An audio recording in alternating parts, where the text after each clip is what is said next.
নমস্কার। আমাদের চ্যানেলটি যারা দেখছেন, পছন্দ করছেন এবং সাবস্ক্রাইব করেছেন তাদের অসংখ্য ধন্যবাদ। আজকে আমরা একটা বাংলা ছবি নিয়ে কথা বলবো। 1966 সালের ছবি। ছবির নাম নিশীথে। অগ্রগামী পরিচালিত। এই অগ্রগামী দলটা 3জন লোককে নিয়ে তৈরি হয়েছিল। অগ্রদূত নামে একটা গ্রুপ ছিল, ফিল্মের দল ছিল যারা ছবি নির্মাণ করেছে, খুব ভালো ভালো ছবি নির্মাণ করেছে। সেই দল থেকে অ্যাসিস্ট্যান্ট ডিরেক্টর ছিলেন, তার নাম সরোজ দে। তিনি গ্রুপ ছেড়ে বেরিয়ে আসেন এবং নতুন একটা গ্রুপ তৈরি করেন নিমাই ভট্টাচার্য এবং বিমল ভৌমিককে নিয়ে। এই গ্রুপটাও পরপর হিট ছবি দিতে শুরু করে। 1956 সালে এরা প্রথম ছবি করে এবং তারপর এরা 4টে ছবি করার পর 1963 সালে এই ছবিটিতে হাত দেন। চলে আসি ছবি প্রসঙ্গে। ছবি রবীন্দ্রনাথের লেখা গল্পের ওপর সমরেশ বসুর চিত্রনাট্য। এই গল্পটাকে সিনেমা হিসেবে নেওয়ার ব্যাপারে আমরা শেষে গিয়ে কথা বলবো। তার আগে বলে রাখি যে এই গল্পটা একটা লিনিয়ার গল্প। একজন জমিদার, তার স্ত্রী সুপ্রিয়া দেবী অসুস্থ হয়ে পড়েন এবং ধীরে ধীরে মারা যান। তারপর জমিদারের জীবনে, মানে উত্তম কুমারের জীবনে আরেকজন মহিলা আসে যার নাম মনোরমা, যার আসল নাম নন্দিতা বোস। তিনি আসেন এবং শেষ দিকে উনি নেশা করতে শুরু করেন, একাকিত্বে ভুগতে শুরু করেন জমিদার, এবং হ্যালুসিনেট করতে শুরু করেন তার প্রথমা স্ত্রীকে এবং ভয় পেতে শুরু করেন।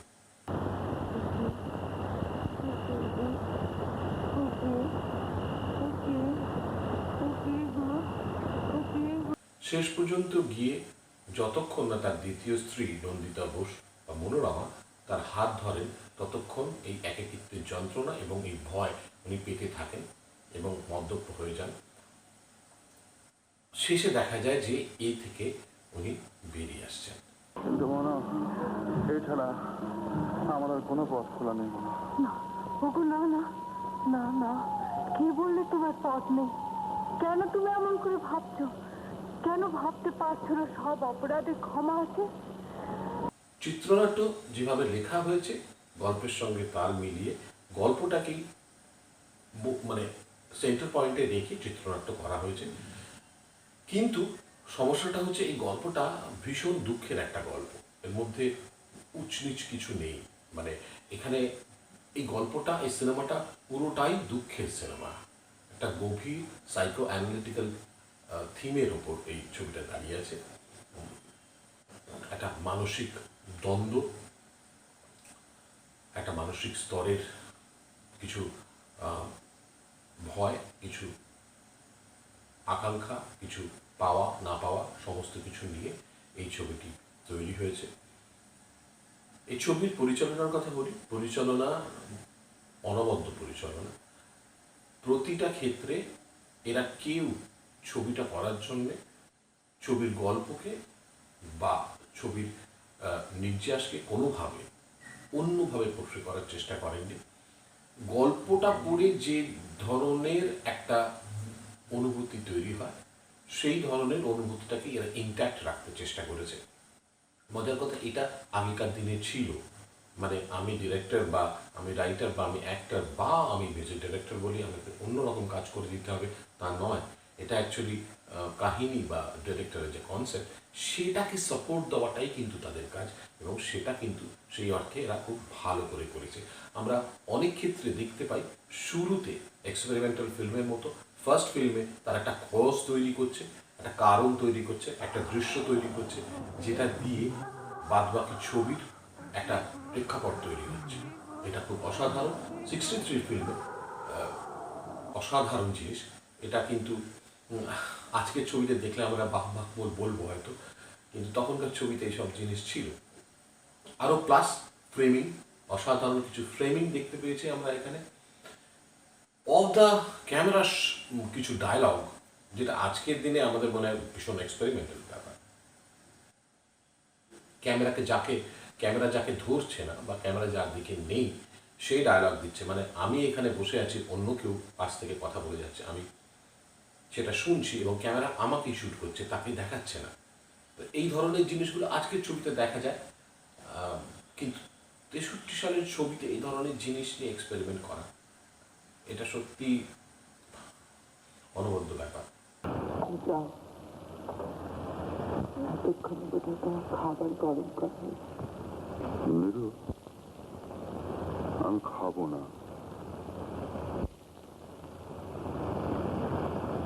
মানে ওই ডাক্তারবাবু জোর করে খাইয়ে দিলেন। করে গেছেন পুরো ছবিতে, অনবদ্য কাজ করেছেন, সবার উপর দিয়ে কাজ করে গেছেন। না দেখতে যাবে কেন? ভালোই তো হলো, রোজ রোজ একঘেয়ে খাওয়াচ্ছে। উত্তম কুমারও এখানে অনবদ্য কাজ করেছে, বাড়াবাড়ি কিছু নেই, সব কিছু বেশ পরিমিত, বেশ সজ্জিত, এক্সট্রা কিছু করানো হয়নি, এক্সট্রা ক্যারেক্টার থেকে বেরিয়ে গিয়ে কোনো রকম কিছু অভিনয় করার চেষ্টা এখানে দেখা যায়নি। নন্দিতা বোস অসাধারণ, অসাধারণ। উনি তারপরে মালায়ালাম ছবিতে, প্রচুর মালায়ালাম ছবিতে কাজ করেছেন, কিন্তু এই ছবিতে তখন একেবারেই নতুন। তো মানে উত্তম কুমারের সামনে কখনোই মানে আমি আমি আমি বললে সমান জায়গায় বলবো।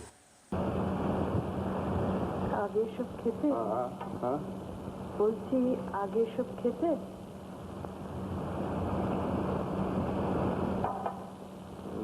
না মানে তবে এখন খাচ্ছ কেন? তুমি ওরকম মন খারাপ করে আছো কেন? তোমায় ঠিক বুঝছি না বলে। কম বলা যাবে না নন্দিতা বসুকে, সুপ্রিয়া বা উত্তমের থেকে কম বলা যাবে না। এরকম একজন নতুন মুখ আমাদের জন্য, যাকে আজও আমরা ভালো করে চিনি না। সো এটা মোটামুটি অভিনয়ের জায়গায় গেল। ক্যামেরা ফ্রেম অসাধারণ। ছবির প্রিন্ট কোয়ালিটিটা অনেক দিনের ছবি, বেশ খারাপ হয়ে পড়েছে, যার ফলে দেখতে অসুবিধা হতে পারে, কিন্তু ফ্রেম ভীষণ সুন্দর। আজকে যে ফ্রেমগুলো আমরা করার চেষ্টা করি, তা সেই সব ছবিগুলো, সেই সব ফ্রেমগুলো ওরা 63-তে মানে অবলীলাক্রমে করে গেছে, অনায়াসে করে গেছে। সেগুলো এত সাধারণভাবে করেছে না, দেখলে মনে হয় যে এইটাই তো ঠিক, এটাই তো হওয়া উচিত ছিল। আচ্ছা, মিউজিক করেছেন সুধীন দাশগুপ্ত। মিউজিকের কথা বলি, গানগুলো খুব একটা ফেমাস নয় বা খুব মনোগ্রাহী নয়, কিন্তু গানগুলো কোথাও ছবি থেকে বেরিয়ে গিয়ে নিজের মতো একটা ভালো লাগা তৈরি করতে চেষ্টা করেনি, যেটা কাজও নয়।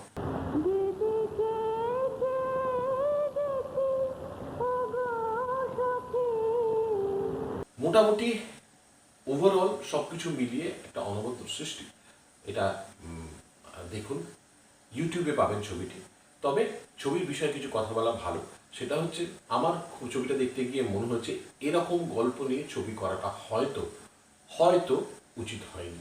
তার কারণ ডিরেক্টররাও হয়তো বুঝেছিলেন ছবিটা দেখে যে এটা হয়তো হিট হবে না, কারণ পুরোটাই একটা দুঃখের গল্প, শুরু থেকে শেষ পর্যন্ত একটা দুঃখকে বয়ে নিয়ে যাওয়া হয়েছে। এইরকম একটা ছবি যেটা উঁচ নিচ নেই, ইমোশনের গ্রাফ আপ অ্যান্ড ডাউন নেই, সেই ধরনের একটা ছবি, এবং ভীষণ স্লো ছবি, মানে গল্পের রিদম অনুযায়ী। এই ধরনের ছবি বোধহয় হিট করবে না, সেটা ওনারা জানতেন, বাট স্টিল একটা এক্সপেরিমেন্ট করার চেষ্টা করেছিলেন ওনারা, অনবদ্য অভিনয় দিয়ে, অনবদ্য স্ক্রিপ্ট, অনবদ্য ক্যামেরা, মিউজিক, সমস্ত কিছু দিয়ে। আমি বলবো এটা বেশ ভালো প্রচেষ্টা। তবে এ ধরনের ছবির ক্ষেত্রে গ্রহণযোগ্যতাটা আমাদের বেশ কম। আমি জানি না আজকের দিনে হলে কি হতো, আমার মনে হয় আজকের দিনে হলেও গ্রহণযোগ্যতা কমই হতো। তবে এই ছবিতেও যেভাবে দর্শককে বসিয়ে রাখা হয়েছে, ধরে রাখার চেষ্টা করা হয়েছে, এটা কিন্তু অসাধারণ। ছবিটা অবশ্যই দেখুন, ইউটিউবে ছবিটা পাবেন। আমরা সামনের দিন আবার কিছু নতুন ছবির গল্প নিয়ে আসবো। আজকের জন্য নমস্কার।